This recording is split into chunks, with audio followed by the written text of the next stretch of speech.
Hello. This is the third episode now of Cleantech45, where we're deciphering cleantech trends and regulations. I'm Kadri Ristkok from the Estonian Cleantech Association, and today we're talking about money, how green backs clean, so to say. I was recently reading a report by our partner Cleantech45 that's called a Cleantech Investment Plan for European Competitiveness. They bring out that while Europe is a pioneer in cleantech innovation, we're still struggling to scale up the innovation. And of course, before scaling up, the companies needs to validate its technology and market fit with the help of VC funding and then industrialize. And that means also raising hundreds of millions. The cleantech investment gap, of course, is enormous to reach our goals that we have set in EU. Today, what we're going to try to do is to discuss how we can bridge this gap, how we can find the financing in order to scale our cleantechs. I have with me Jana Budkovskaja from Beamline Accelerator. Hello. Hi. So Beamline is accompanying cleantech companies in their early stages of development, where raising the first funds can be, of course, very daunting task. And we also have with us Hendrik Reimand. Hi. Hi. From 2C Ventures, a brand new Estonian early stage cleantech fund. Let's dive right into things. Jana, tell us how Beamline is supporting cleantech companies regarding financing. Exactly as you mentioned from the beginning. So we are very often, we are first check for the teams, especially first check as equity based. By the way, we are not given a grants, but we are given a convertible note. It means that from the beginning, we don't go to the cap table. It is not an equity for the team, so it's very safe. But there are some procedures while this convertible note can be converted into the equity. So yes, for them, this is like the first venture money where they give a piece of their company. So yes, we give them the cash and we give them services, and then we hope for our good friends, like for example 2C Ventures, to help the teams thrive. Yeah, Hendrik, how does 2C Ventures help cleantech companies? Yeah, well, as you said, Kadri, we are a brand new VC fund, so we came to the market. We had our first close in this January, so we're now actively investing in companies and targeting, basically all kinds of different verticals within the cleantech. We view cleantech as more of a lens of how to look at the world and not necessarily a vertical in itself. And then with this lens, we can look at different verticals. In terms of checks, we can invest all the way from pre-seed up to Series A as the initial investment, and then have significant capital for follow-ons in later rounds.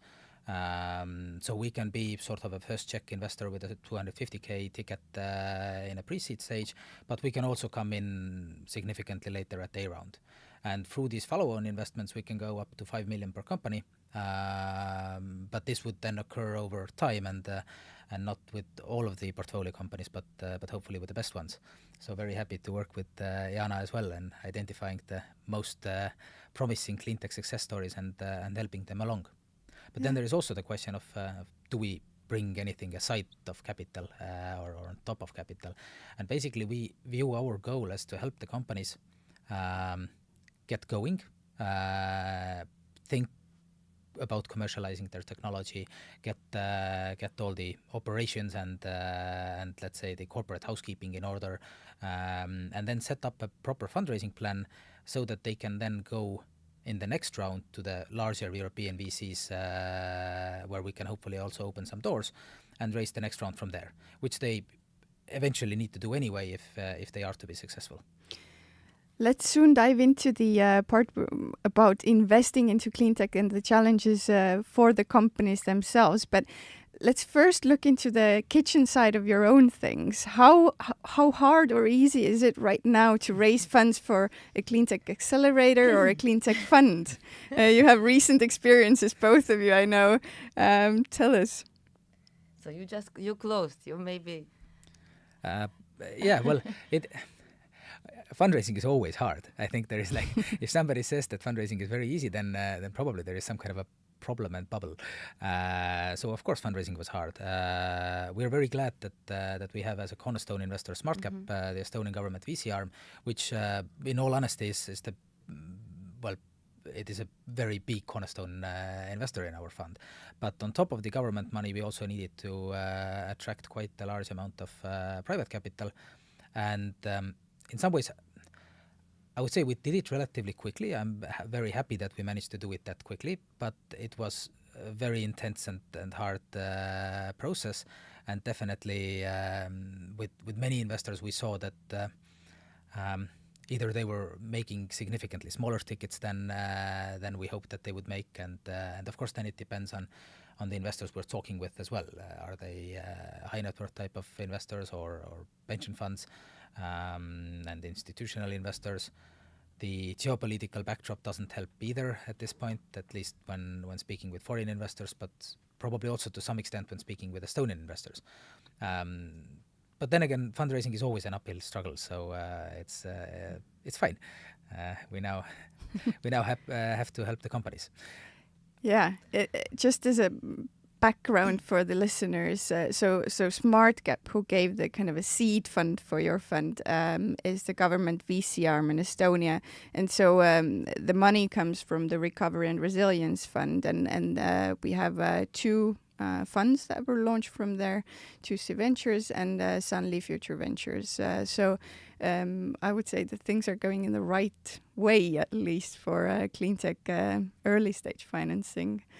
Jana, what's your experience? My experience is, again, I absolutely agree that fundraising is never easy. Fundraising is always a little bit of a game where a lot of inputs which influence the process. For the accelerator is even a little bit more tricky because we are in a very, very early stage. As I mentioned, we are the first ticket, and our ticket starts from 60,000. And it means that when we go into such early stage and we are in cleantech, which is, again, cannot be more agree that we also see cleantech not as a vertical. We absolutely truly believe that cleantech today is already horizontal, the same as one day it happened with IT, for example, because cleantech is everywhere and it's so essential today. But for the because where we raise money is basically from this region, and we need to understand that our local VCs or business angels or family funds who help us, they are coming from SaaS business. And sometimes they look at the cleantech, especially at the Beamline portfolio, where we have a lot of hardware solutions, and they don't have, this easy answer about, okay, but when I get money and how can I get money? And because of basically being accelerator, it means that the biggest effort from us is, of course, is services and helping to convert the money what we give to make it as smart as possible, to push as far as possible during the program, during the time when the teams stick to us. And it means also a huge amount of education of the future investors. But those who are already with us, with Accelerator, they are from the beginning, and they because they know what's going on, and they see that this is necessary for them for diversification of their portfolios. And I really liked the report what you pointed out before this meeting, because for us it's also, we always see it as a trouble, or not a trouble, but a challenge, that institutional fund managers or institutional funds, the bigger funds, they still don't see the cleantech as an opportunity, because I think that they're afraid of the horizon. When these teams can be mature, they don't understand about the business models. They don't understand about how they can leverage all of this, what they will get with all of this portfolio, with some pieces of hardware, some pieces of IPs, so what and how. But it makes me very happy that more and more, not only clean tech, but also deep tech funds are appearing. It means that knowledge is here, and of course experience will be here.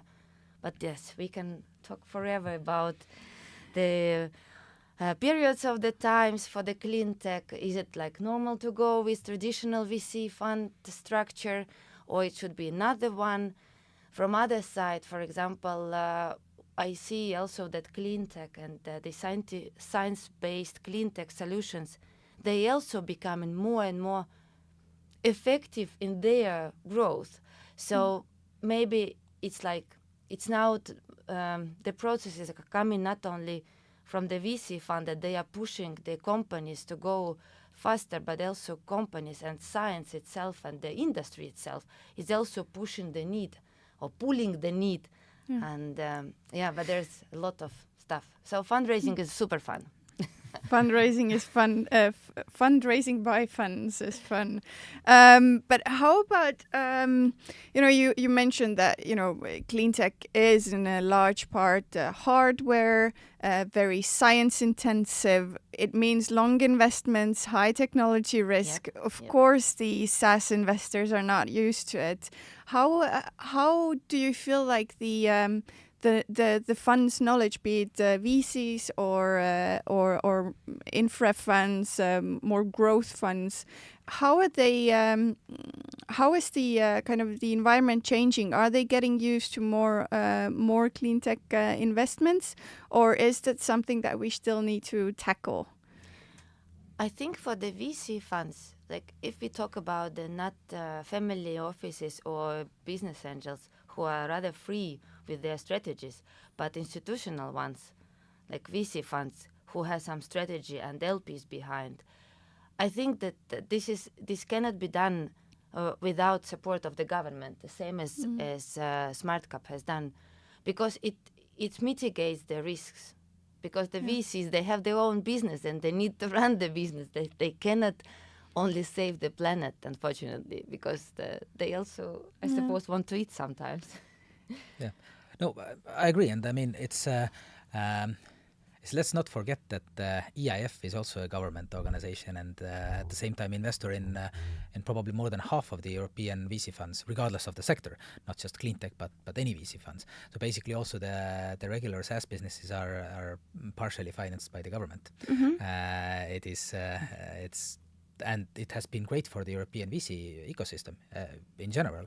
I mean, if we just forget clean tech for a second, then when you look at how both the Estonian VC ecosystem has developed, I mean, this would never have happened if there would not have been EIF somewhere in the background.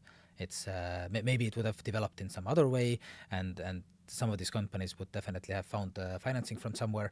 But essentially, if you take out half of the European VCs from the picture, at least half, then the funding landscape would be very, very different. And when you look at what EIF is doing now, are they switching their direction towards clean tech? Yes.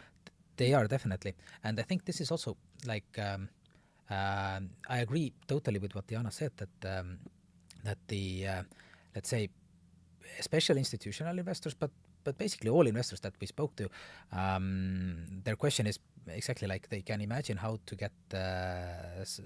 extract a return from let's say again, a typical SaaS business. Of course, there is no typical business. All the successful businesses are somehow unique and doing something really great. I don't want to underestimate the struggle in building a successful SaaS business, but at least the investors have the knowledge of how it works. But in clean tech, there is one thing that really separates it, and this is the availability of grants, which is now, I think, changing the landscape also from the investor's perspective quite a bit. Of course, like scaling a clean tech company is significantly more capital intensive than scaling a software company. But at the same time, there are an increasing number of grants, both on a national level and on a European level, coming to the market. And this is changing the picture from the equity holder's perspective. Basically, you need less equity to scale the business. So maybe the equity amount isn't even that much different anymore compared to scaling, let's say, a SaaS business where you don't really have that many grants available. Yeah. How about the government support? Like when you look at the grants that you can get from the Estonian government and the how does it compare? Are we well positioned regarding grants? Are clean tech companies capable of bringing the grants from EU level as well?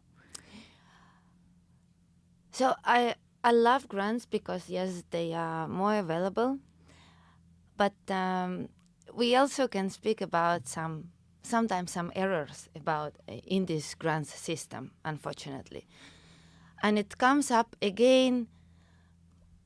Who is giving money? The one who is ordering the music. So it means that sometimes we can see how the grants are. So especially, in the early stage when teams are a little bit, how to say, liquid, in sense of their strategy, what to do, they tend to go with very strictly or like into favor of the grants purposes. And the grants purposes, because they're coming mostly coming from the some educational or scientific or R&D purposes, then the team who is also, for example, have had background from the science, they tend to write the grant and to do the stuff for R&D. And sometimes what we see, that they can, separate themselves from the market. So they just forget themselves that why are they here. That's why I really, really always talk about that it's okay and it's even like very good if you're in early stage, you go and to play a little bit in this so-called, if I may say so, that in this early stage sandbox of the private money. It means that you get the understanding and you get the contacts, you get, I don't know, someone from Beamline, someone from 2C Ventures to continuously knock in the door and say, come on, if you write in a grant, and of course they will be playing by the rules of grant giver. It's like we cannot do anything because this is the competitiveness of them, that they do not forget what is their purpose. So now in Estonia, I really I love some of the grants who, specifically the Minister of the Climate, because I think that again they have the bigger push. They have the bigger tension to build something, some kind of a system of grant giving where innovation become a solution on the market. Yeah, because they need it. Yes, exactly. So this is very, very solid message from the EU. Please do, and they are thinking about it. But then, of course, we know about some grants which were with a very good initiative that you cannot apply for grant if there is no counterparty of the private business. Without the naming, so they remember this was that the company supposed to apply with attracting someone from the university, and it was a really disaster because our companies were not there yet. They couldn't understand how they can turn because they don't have the small companies, small medium enterprises. They don't have their own R&D or even PhD guy or girl.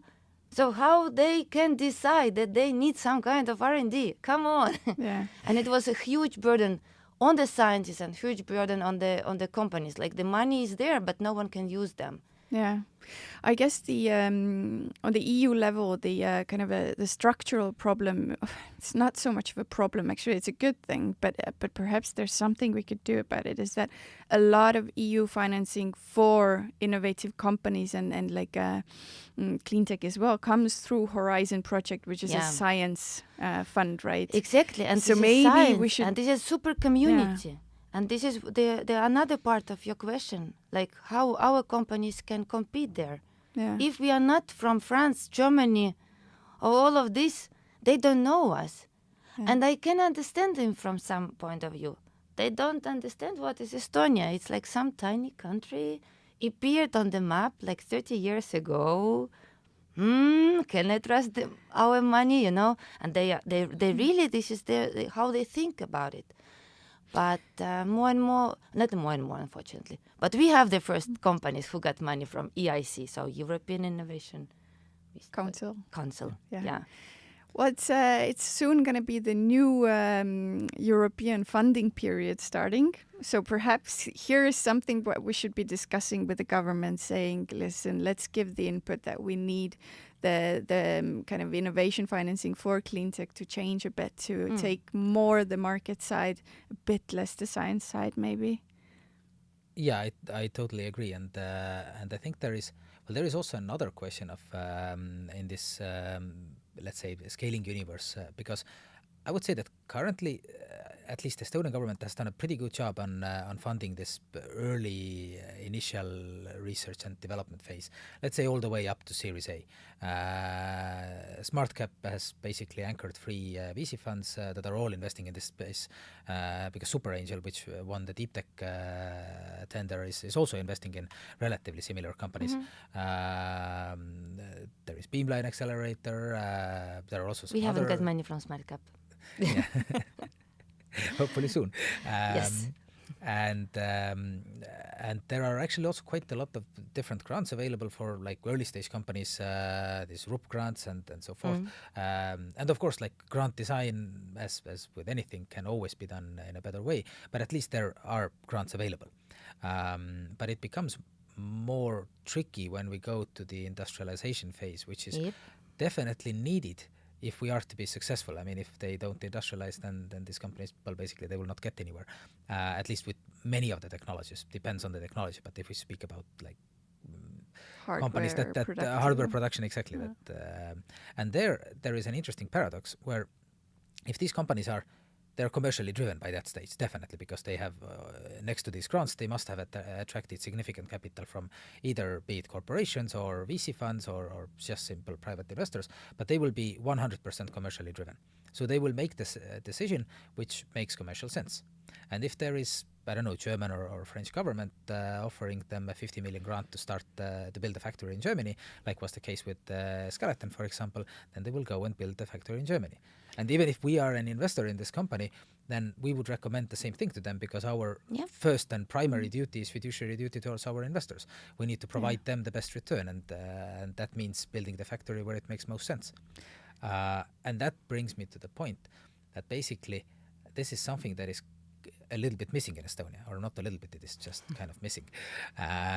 So if we are able to somehow persuade this European funding process so that there are more European level funds that can be used in Estonia, then obviously we as a country would win greatly from this. But the other alternative is also to build something in-house. And the initial argument is that it's way too expensive, but then again, the counter argument is that there are not going to be that many factories. We're talking about maybe one project per year. I mean, even this would be very, very big. I mean, if we take now these Cleantech gigafactors, they're like the one which will be built in Sweden. It's like 5 billion euros. So I mean, for Estonia, like 1 per 3 years will be very no, I was thinking more like, let's say, the 100 million space or something like sorry, that. I just went a little bit higher. Where already that would be quite sizable, and already there. I mean, the Skeletons factory was 200 million in Germany, for example. So I'm thinking that if the government would be giving a 50 million grant once in a year or once in 2 years, then that actually isn't that expensive anymore. Because I think that's also about being a smaller or a bigger country. I mean, can we compete Germany in state aid? I don't think that we can. We should definitely increase state aid providing from Estonian government side, but shouldn't we also be looking at the whole European system of how state aid is given, be it in a form of a grant, equity, loan guarantees, whatever it is? The fact is that we can never compete the big countries, right? So my question is, should we aim for a more kind of equitable European system so that it will be centralized and regionally equitable as well? Is that the way to go, or should we start a kind of a internal EU war on state aid? Who can outcompete and win the clean techs to be producing in their country? If I may then answer here, then I'm really like this what was initiated by our government, like talks and thinking million or thinking billions. And I think that we cannot overcompete. I absolutely agree that this 50 million I think it's super doable, and it's again about the strategy. It's again about the focus. If the whole, if government understand that this is our focus, then we just funnel everything, because yes, we cannot do, we cannot just throw, I don't know how to say it. I just make some movements with my hands, a bit everywhere. Everywhere, just a piece. So somehow everyone is a little bit. So we just need to be a little bit more grounded and not so speculative that we want to help everyone. We cannot, unfortunately, help everyone. We need to be focused. And this 50 million, I think it's really absolutely doable. And because it all comes down to the economics. If I give today 50 million, how much money I will get soon? That's easy. I mean, this is what you also do, your daily work. But what I truly believe, how Estonia can compete and how we basically stood out, or were visible in the whole Europe, is by our speed and flexibility. I know today that sometimes the factories goes away from Estonia not because of the state aid from other countries, but because of the speed and flexibility of decision making. Permitting. Yes. So we know this case about the latest factory, which is not in Estonia but in Latvia, because Estonia said, we don't know when we give you permission to build. Yes, there is a procedure which can be for 10 years. And Latvia said, okay, we can do it in 1 year. Yes, we have procedure, but we will do it. So, yeah, I don't see in 5 or 10 years, if it take about a decade, that we can get the billions to support the factories, but we can be really, already this year, very flexible about all the financial schemes, banks, bank loans, the guarantees from government, some subsidy grants or something what the government can do, or some local VCs can work together and, co-invest, because, again, the flexibility of VCs is also increasing continuously. Now you can go up to Series A, so couple more, and we can really fund something really significant. Yeah, and if the government can find over 500 million for an oil factory, perhaps they can find 50 million for Cleantech. Yes, hopefully, yeah. It's a question of priorities, I guess. Definitely, and it's also connecting these dots. It's exactly what Jana said, that connecting, making it as easy as possible to build this factory in Estonia is obviously the first step. And I think generally we have been regarded as a small and dynamic country. So there are some bad examples, but we should probably try to focus and be more welcoming to also these reindustrialization projects, which is also one of the keywords from this Cleantech Europe report, that basically reindustrializing Europe and building. And industrial, of course, sounds like a word that is very far from clean tech, but of course we are talking about industrializing in the sense of building new clean technologies. Yeah, it's very much on the lips in Brussels. I feel like reindustrialization of Europe, and also making sure that our environmental goals that we have set, that it becomes also a very concrete economic policy.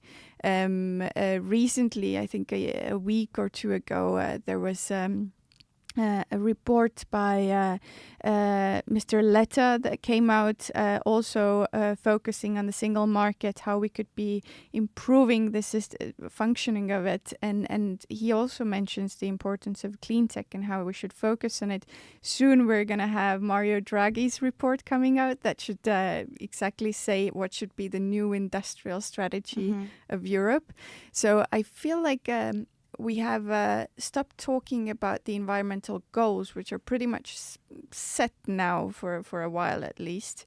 And we're trying to implement those things. So I feel like Estonia could step up. Now we've been in Europe in the European Union for 20 years already, so we're not the newbies anymore. We should probably take a lead on something. And is this kind of flexibility, permitting, piloting, the ease of dialogue and cooperation between government and the private sector in cleantech especially, is this something that Estonia could be leading on the European level? Why not? Let's do it.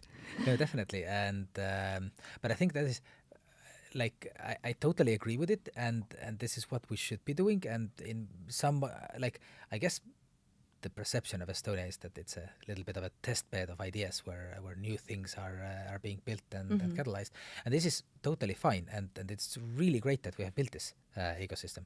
But the point that I was trying to make earlier is that with the, let's say, the next wave of business in general is going to be this reindustrialization, then we're going to miss out if these companies build basically when these ideas that we help to catalyze here in Estonia get to the maturing phase where they start to actually industrialize and then they leave.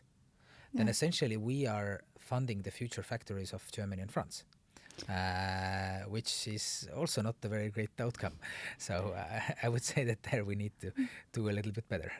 But this is what really we started to talk about, the flexibility, and this is what the whole Europe lack, and this is what could be really if Estonia could take the lead position. How we put together and utilize all of the possible resources or financial instruments as like grants, as support from the city governments, as support or some leveraging something bringing up from Europe, plus private equities, plus pension funds and insurance funds and guarantees and the loans from the banks. So banks to be a little bit more flexible when they are financing some clean tech. I just occasionally just started to there is a Cleantech podcast from US, and there is very nice bank in US called, like they said that they're not a bank, Atmos Financials. So basically they only do all kind of like bank services like loans and everything, but only for cleantech. And this is like super easy and I think that such kind of solutions will be boosted by this Inflation Act, what will come up. So again, and our banks, so the banks are not green when they are offsetting when they financing some oil factory. Seems like I'm not politically correct. He's like, you are a very nice cop, and I'm like always saying something which is like, oh no, we still love of course we love our country, but I love oil shale because it brought us where we are today. We cannot forget it.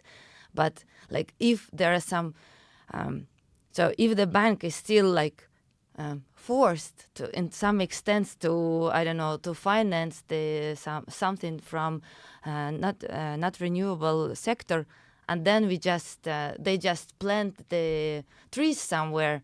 It's the same as like we pay our money, and then trees appear somewhere in Africa, which is also super cool. I mean, it's super cool that there are factories in Germany, but because we love our country, we want something happen here. So how we can turn the banks to be green because they finance the clean tech, and it means again how they can review the risk mitigation system so they could finance something which is not from the shelf, which is like they don't know how to put it into their Excel, but then maybe VCs or government or who can help them. Well, I think you pulled the elephant out of the cupboard with oil shale here. No, I love oil shale. What I hear from cleantech companies every now and then is that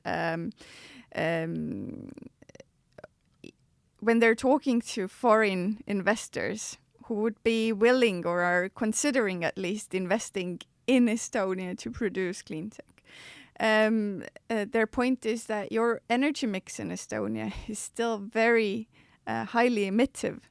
A lot of greenhouse gas coming out of your energy system, meaning that if this foreign fund is to invest in Estonia, its investment, even though it's in a clean tech company, is not going to be so green.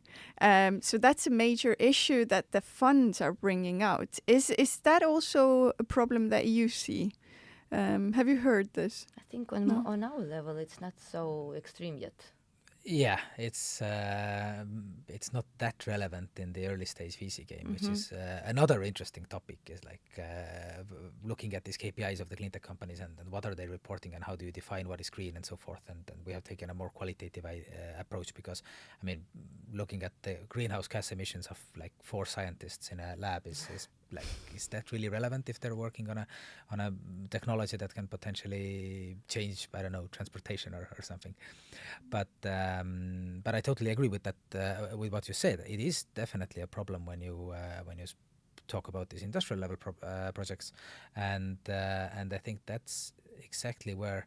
So these like long-term PPPs between large industrial clients and energy producers are not that common in Estonia yet, and that this is probably something where the state could and should step in and help to facilitate this, basically, so that like first we help to there has always been this debate that basically there is huge offshore wind potential in Estonia.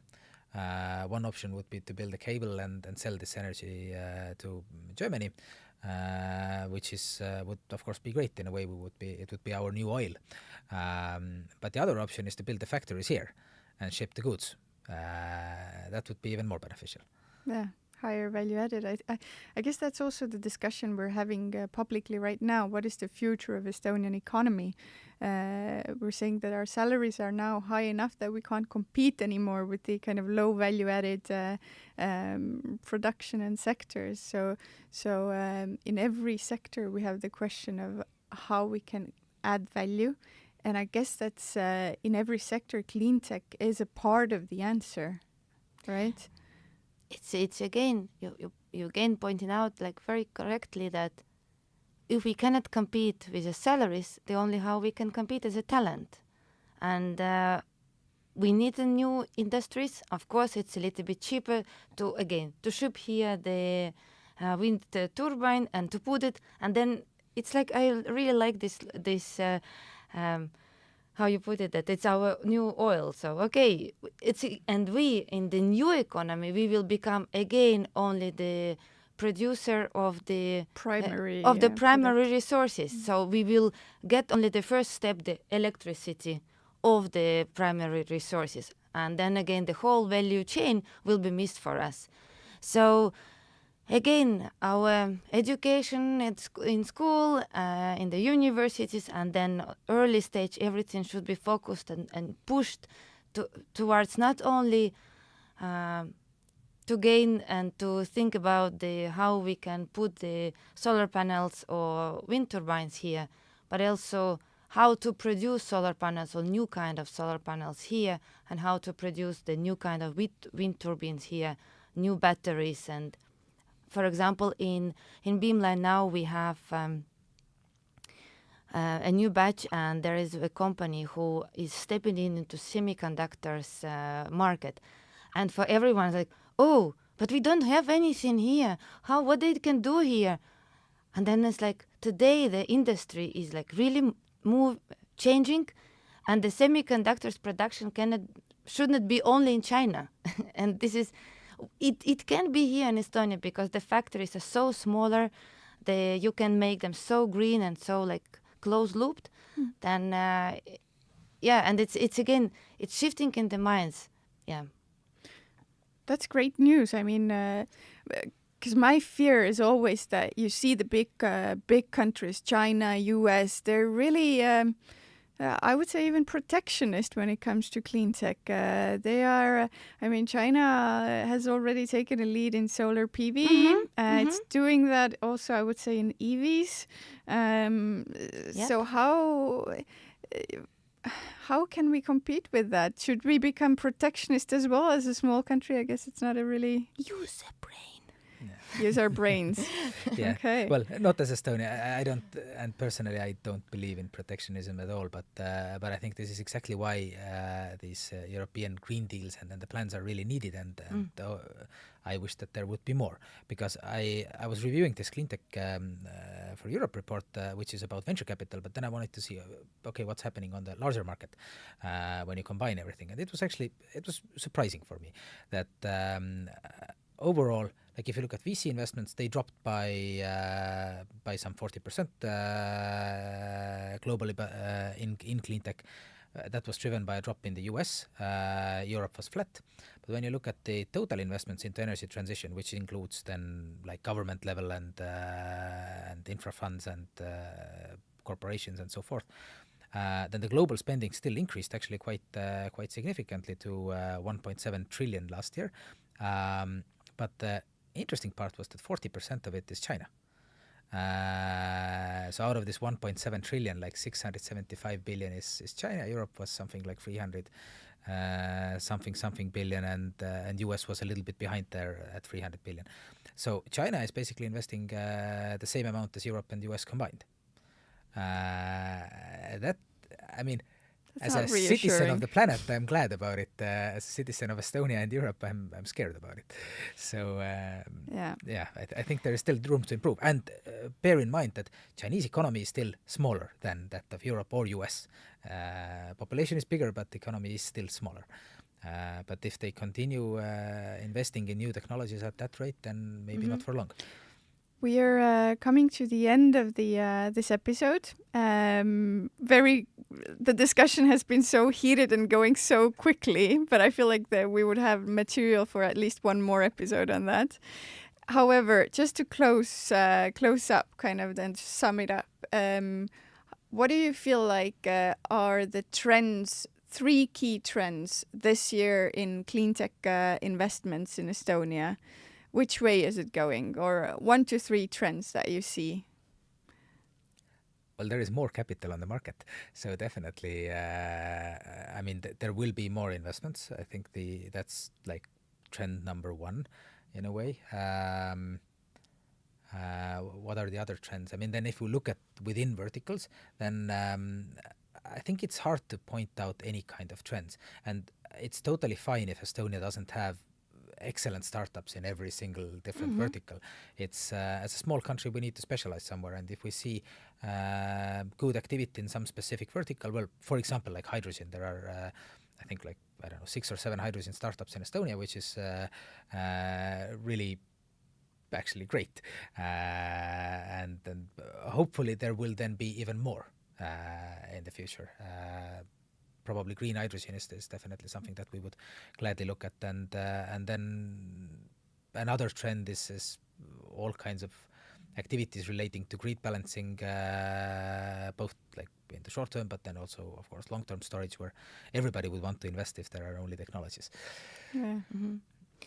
I would say, again, yes, the first trend is there will be more money for cleantech.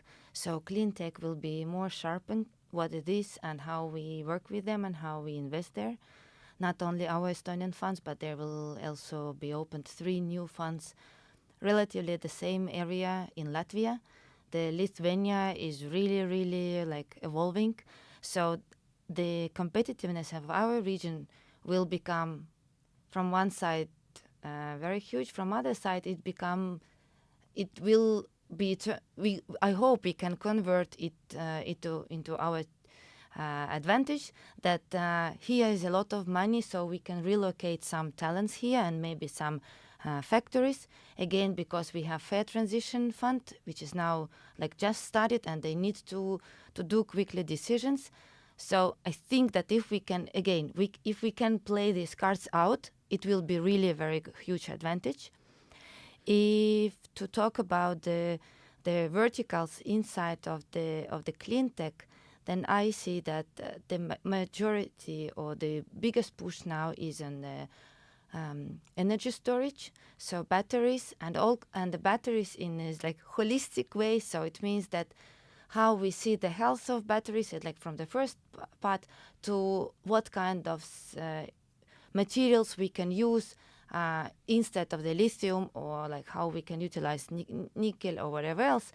And all this new hydrogen, what you just mentioned, and hydrogen will become as part of the production of the energy, and also the part of the energy storing, as like these kind of solutions are more and more appearing here. We have heard about Up Catalyst, and again, one of our portfolio companies also building the converter plus battery solution.